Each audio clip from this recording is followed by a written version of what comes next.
নমস্কার, সময়ের বার্তা ডিজিটালে আপনাদের সকলকে স্বাগত। আজকে 28শে আগস্ট তৃণমূল ছাত্র পরিষদের প্রতিষ্ঠা বার্ষিকী এবং এই প্রতিষ্ঠা বার্ষিকী প্রতি বছরই কলকাতার মেয়ো রোডে গান্ধী মূর্তির পাদদেশে অনুষ্ঠিত হয়। যে সভা, সেই সভা অনুষ্ঠিত হলো এবং সেই সভায় একাধিক নেতৃত্ব তৃণমূল কংগ্রেসের তারা হাজির হলেন, ছাত্রদের উদ্দেশ্যে একাধিক বার্তা দিলেন এবং সর্বোপরি তৃণমূল সুপ্রিমো মমতা বন্দ্যোপাধ্যায়, তৃণমূলের second in command Abhishek Bandyopadhyay, তারাও কিন্তু বার্তা দিলেন। আমরা প্রথমে যদি দেখি অভিষেক বন্দ্যোপাধ্যায়, তিনি কিন্তু তার ছাত্রদের উদ্দেশ্যে বার্তা দিলেন। যে বার্তা দেওয়ার সময় তিনি কিন্তু একটা কথা তিনি বললেন যে ভারতবর্ষ জুড়ে সাধারণ মানুষকে নিজেদের ভোটাধিকার প্রয়োগ করতে বাধা দিচ্ছে কেন্দ্রীয় সরকার। একটা সময় ছিল যে সাধারণ মানুষ তারা ভোটাধিকার প্রয়োগ করে তাদের নির্বাচিত যে দল, নির্বাচিত দলকে ক্ষমতায় বসাচ্ছে, কিন্তু ঠিক উল্টো কথাটাই বললেন অভিষেক বন্দ্যোপাধ্যায়। এখন তিনি অভিযোগ করছেন যে সরকার নিজেদের স্বার্থ রক্ষা করার জন্য এবং নিজেদের স্থায়িত্ব বাড়ানোর জন্য, ক্ষমতা কায়েমের জন্য তারা কিন্তু ভোটারদের বেছে দিচ্ছেন। ঠিক কি অভিযোগ করছেন অভিষেক বন্দ্যোপাধ্যায় একবার শোনাবো আপনাদের। যারা এসআইআর করে আমাদের মৌলিক অধিকার কেড়ে নিতে চাইছে তাদের বিরুদ্ধে ছাত্র যুব রাস্তায় নামবে না।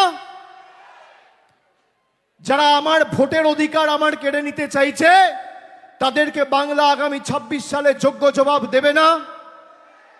আগে আমরা কি দেখতাম, ভারত স্বাধীন হওয়ার পরে যে বিপ্লবী স্বাধীনতা সংগ্রামীরা আমাদের দেশের স্বাধীনতার জন্য প্রাণ দিয়েছিল, আমাদের দেশের স্বাধীনতার জন্য লড়াই করেছিল, পরবর্তী ক্ষেত্রে বাবা সাহেব আম্বেদকরের নেতৃত্বে এবং তার হাতে যে সংবিধান তৈরি হয়, সেই সংবিধান প্রত্যেকটা ভারতীয়কে তার মৌলিক অধিকার দিয়েছে।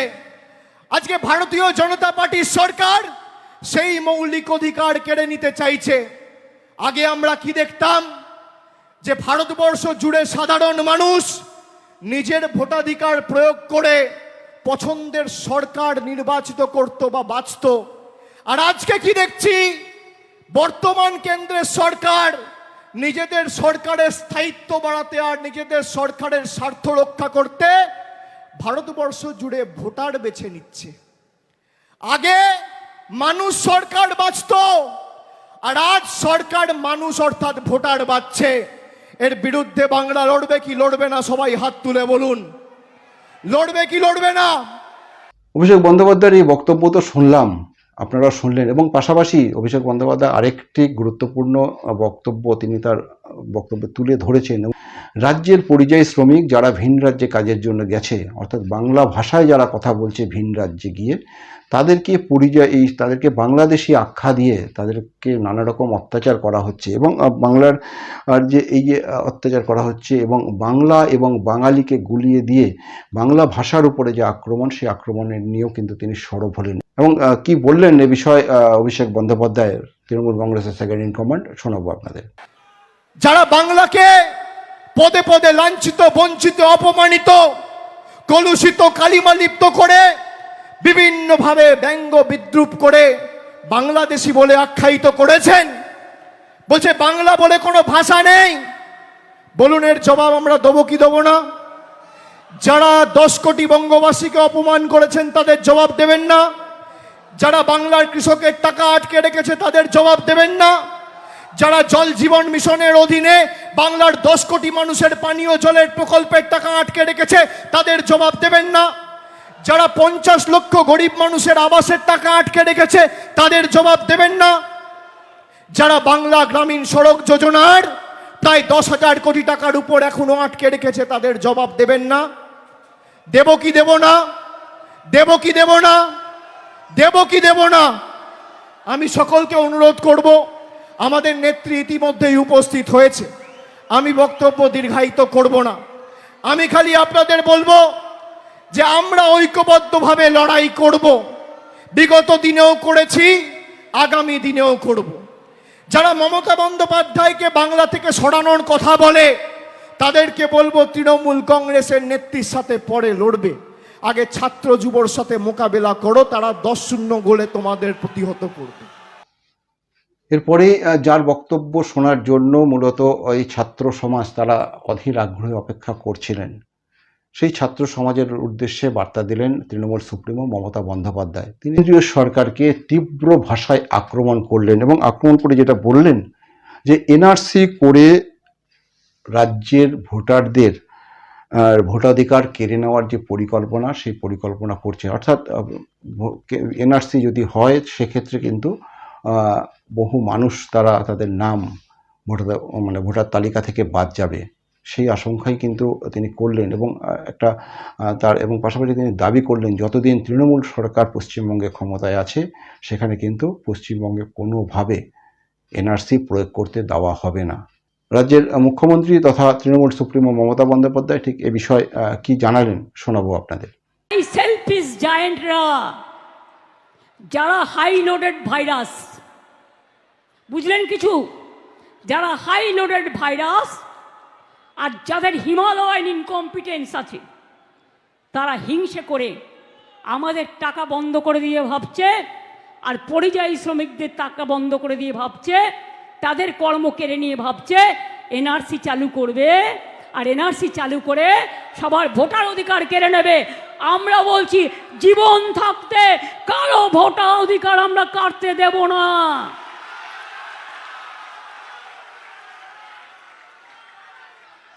একদিকে বিজেপি, অন্যদিকে তার বন্ধু বাম, অন্যদিকে তার বন্ধু বাম, রাম সাম জগাই গদাই মাগাই, অল এজেন্সি। আর ইলেকশন কমিশনের চেয়ারটাকে আমি রেসপেক্ট করি, কিন্তু আমি জানেন তো বাচ্চারা ললিপপ খেলে মানায়, কিন্তু বড়রা যদি ললিপপ খায় কোনো পার্টি হয়ে, সেটা মানায় না। আমরা শুনলাম মুখ্যমন্ত্রী ঠিক কি বললেন এনআরসি প্রসঙ্গে, এবং এই পাশাপাশি তিনি কিন্তু আরও একটি বিষয় তিনি প্রসঙ্গ তুলে ধরেন তার বক্তব্যের মধ্যে দিয়ে। এবং তিনি যেটা দাবি করলেন, এই যে স্বাধীনতা সংগ্রামী যারা রয়েছে, তাদের যে যারা প্রয়াত হয়েছেন বা যারা স্বাধীনতা সংগ্রাম করেছেন আমাদের স্বাধীন ভারতবর্ষ দেওয়ার জন্য, তাদের মধ্যে 90% তারা বাঙালি এবং বাকি যে 10% সেই 10% পাঞ্জাবি। বলছেন তৃণমূল সুপ্রিমো মমতা বন্দ্যোপাধ্যায়, শোনাবো আপনাদের।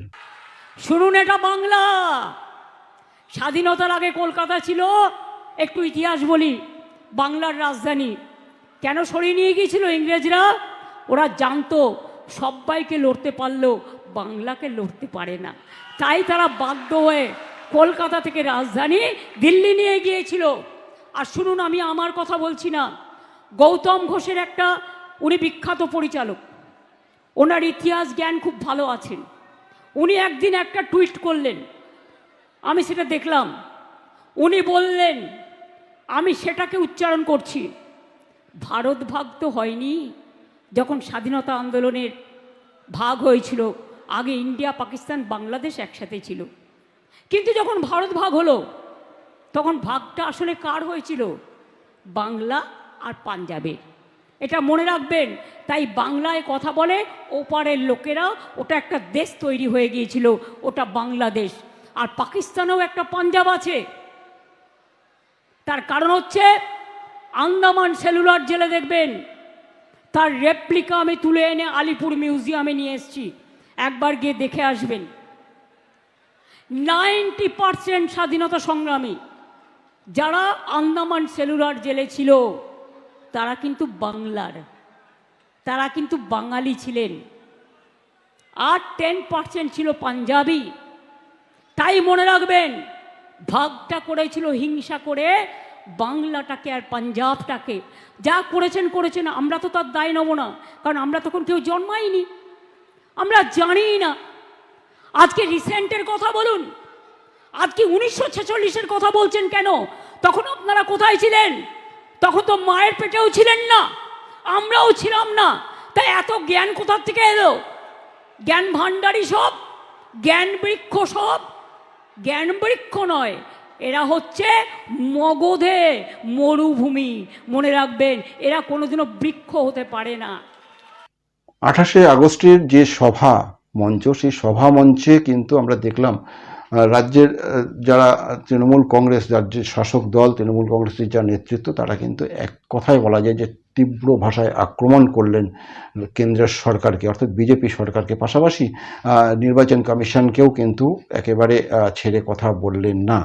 এখন দেখা, যদিও সবটাই সময়ের অপেক্ষা, এই সময়টাকে আমাদের অপেক্ষা করতেই হবে।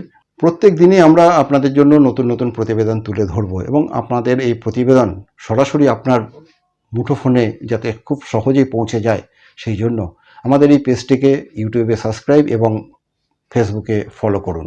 এখনকার মতন এই পর্যন্তই। অন্যান্য সমস্ত খবরের জন্য আপনার চোখ থাকুক সময়ের বার্তা ডিজিটালে।